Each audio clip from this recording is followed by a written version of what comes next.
The science of memory. How we remember and forget. Welcome to our video on the science of memory. Have you ever wondered why we remember some things vividly, while others fade away quickly? In this video, we'll explore how memories are formed, stored, and retrieved, and why we sometimes forget important information. Part 1. How memories are formed. Memories are formed in the brain through a complex process that involves multiple regions and networks. When we experience something new, such as a smell, a sound, or a sensation, the information is initially processed in the sensory areas of the brain. This information is then passed on to the hippocampus, a key brain structure involved in memory formation. The hippocampus is responsible for consolidating new memories and integrating them into our existing knowledge and experiences. Over time, the memories are stored in different regions of the brain, depending on their content and context. For example, memories of faces and visual details are stored in the visual cortex, while memories of sounds and language are stored in the auditory and language centers of the brain. The process of memory formation is also influenced by various factors, such as attention, emotion, and motivation. When we pay close attention to something, we are more likely to remember it later on. Similarly, when we experience strong emotions or are highly motivated to learn something, the memory is more likely to be encoded and stored in long-term memory. Part 2. Types of memory. There are different types of memory that we use to process and store information. The two primary types of memory are short-term memory and long-term memory. Short-term memory refers to our ability to hold information in our minds for a brief period, typically less than 30 seconds. This type of memory is essential for completing tasks that require immediate attention, such as mental calculations or following instructions.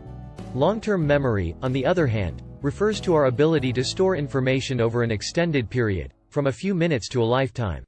Long-term memory can be further divided into two subcategories: declarative memory and procedural memory. Declarative memory is our ability to recall facts and events, such as the name of a person or a historical event. Procedural memory, on the other hand, is our ability to remember how to do things, such as riding a bike or typing on a keyboard. Memory can also be categorized based on the nature of the information being stored. For example, semantic memory refers to our ability to recall general knowledge and concepts, such as the meaning of words and facts about the world. Episodic memory, on the other hand, refers to our ability to remember personal experiences and events, such as a vacation or a family gathering. Part 3. How memories are retrieved. Retrieving memories involves accessing the information that is stored in our brains and bringing it back into our conscious awareness. This process can be influenced by various factors, such as context, mood, and familiarity. When we are in a familiar environment or mood, we are more likely to remember things that are associated with that context. Memory retrieval can also be influenced by cues or triggers that are associated with the memory. For example, the smell of a certain food may trigger memories of a particular event or experience. Retrieval can be enhanced through techniques such as repetition, rehearsal, and elaboration, which help to strengthen the connections between different parts of the brain. However, retrieving memories can also be challenging, especially when the information has not been well encoded or has been forgotten over time. In some cases, we may experience memory distortions or false memories, where we remember things that did not actually happen.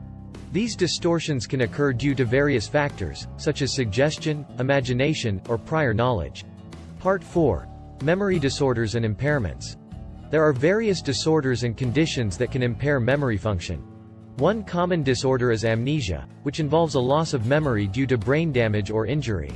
Amnesia can be temporary or permanent and can affect different types of memory, such as declarative or procedural memory. Alzheimer's disease is another condition that affects memory function, primarily in older adults. It involves the progressive deterioration of brain cells and can lead to memory loss, confusion, and other cognitive impairments.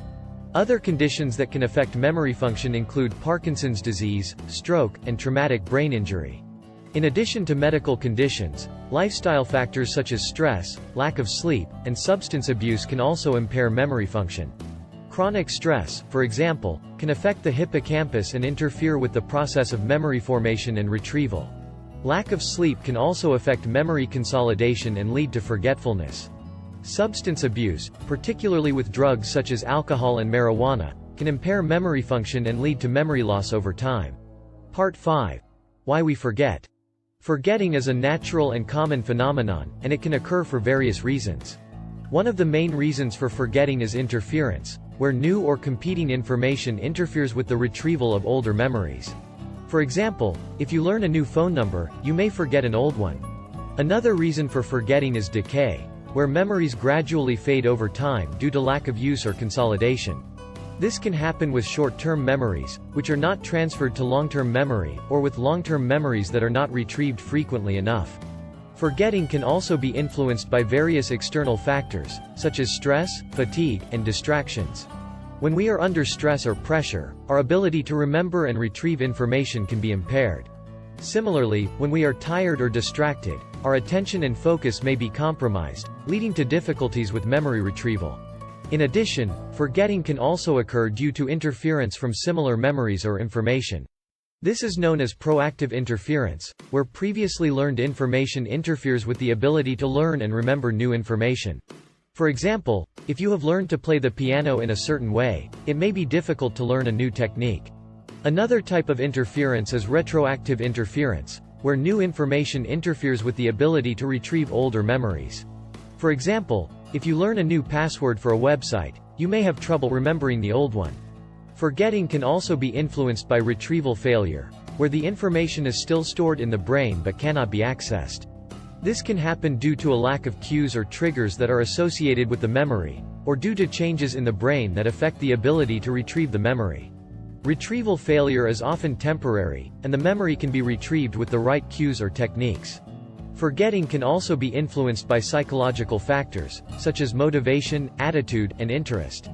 When we are motivated to remember something, or when we have a positive attitude towards the information, we are more likely to remember it. Similarly, when we find something interesting or relevant, we are more likely to encode it and retrieve it later on. It is important to note that forgetting can also be influenced by various internal factors, such as age, health, and genetics. As we age, our memory capacity and efficiency tend to decline, which can lead to difficulties with memory retrieval and consolidation. Certain health conditions, such as Alzheimer's disease or head injuries, can also affect memory function and lead to memory loss or impairment. Memory is a complex and dynamic process that involves multiple regions and networks in the brain. Memories are formed through encoding, consolidation, and storage, and retrieved through various cues and triggers. Forgetting is a natural part of the memory process, and can occur due to interference, decay, external and internal factors, and other reasons. Understanding the science of memory can help us to enhance our memory function and improve our learning and cognitive abilities. Conclusion.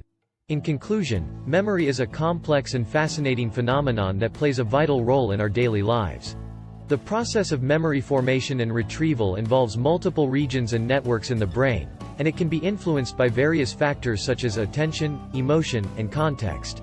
Understanding how memory works can help us to improve our learning and recall abilities, as well as to address memory-related issues such as forgetting and memory disorders. As research in the field of memory continues to advance, we may gain new insights into how memories are formed and retrieved, as well as new strategies and techniques for enhancing memory performance. By continuing to study and explore the science of memory, we can unlock the full potential of our brains and improve our cognitive abilities. Thanks for watching.